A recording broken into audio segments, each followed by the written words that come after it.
This next bonus episode deals with the players who are no longer with the Montreal Canadiens. And through the first few games of the year, it sure looks like the Canadiens could sure use Philip Deneau, Shea Weber, Carey Price, hell, maybe even Corey Perry. I feel like we alluded to this answer in our full episode, which you can check out. It's already out. Which of the players that the Canadiens lost over these last few months do you think they're missing the most? Well, because I'm Captain Obvious, I'm going to go with Carey Price. Jake Allen against San Jose was giving up rebounds that were spectacular. And we saw Montembeault against Buffalo giving up goals AHL side, short side. So if you can get some great goaltending performances, and Allen was good against Toronto and good against the Rangers, but if you can get some great goaltending performances, you steal a game or two, and maybe this thing turns around with that. Carey Price we saw certainly in the playoffs in 2021 is that kind of goalie. I think if he comes back, there's some leadership there, and there's some higher end goaltending, and the goaltending situation sorts itself out, and maybe following the team does as well. Mike, I believe you called that game in Buffalo the full Montembeault. Yeah, 5 goals. Yeah, that's the full Montembeault. I think, Julian, your intro, I think, answered the question for me. All of the above. I think they're missing all of those guys. I think they're missing on the ice. I think they're really missing Philip Deneau. Especially penalty killing wise. And Brendan Gallagher sure is missing Philip Deneau. There's no doubt about that. Off the ice, there's Shea Weber, Corey Perry.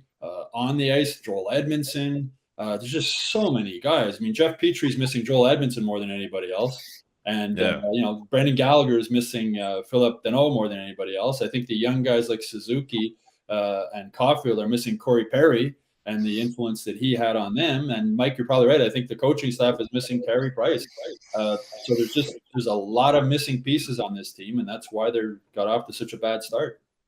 Yeah, I think it's quite obvious. All those names mentioned are, huge parts were huge parts of the team, and is showing that it was, a big bonus to have those guys in your lineup. And you're seeing without them how they struggle in so many areas, whether it be at center, whether it be in the nets, whether it's on defense, the leadership, all the things that go together for, good hockey teams, good personnel. You got to have guys like that. And with them out of the lineup, you're seeing how tough it is to keep a good act together. And they're struggling right now because those key ingredients are really missing with the Montreal Canadiens.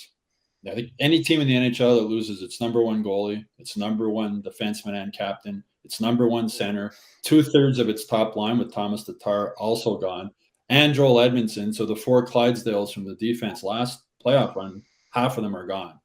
And there's a lot of missing pieces. For sure, but I don't think any of us expected them to look as bad as they did to start off the year without those pieces. We expected them to score. I mean, those all these wingers that could score goals, we figured, but you need centermen to set up the wingers. So I'm not surprised they got off to a bad start. I wrote a column before the season started saying they probably will get off to a bad start, and it's unlikely seeing them make the playoffs. But I thought they would score goals. They can't even score goals, or at least they couldn't through the first 4 games.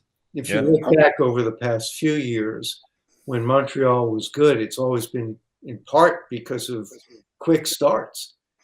And bad starts have doomed this team. So this is quite concerning. If this is going to be long haul hockey, it's going to be a cold winter in Montreal. And I'm disappointed to see, I touched on the transition game. I mean, I'm looking at the defense.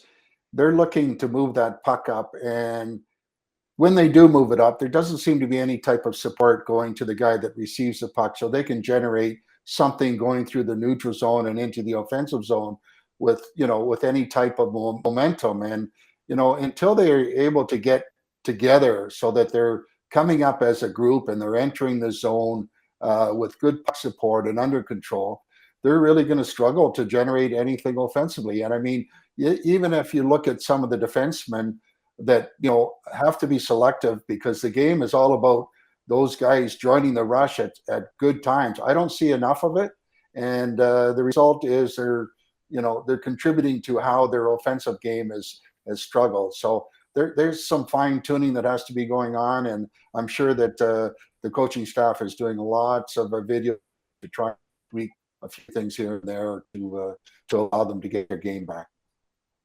If the Canadiens keep this up, they might have to call you back, Rick. 1 year minimum wage. Oh, let us know in the comments section which former Montreal Canadiens player now that you miss.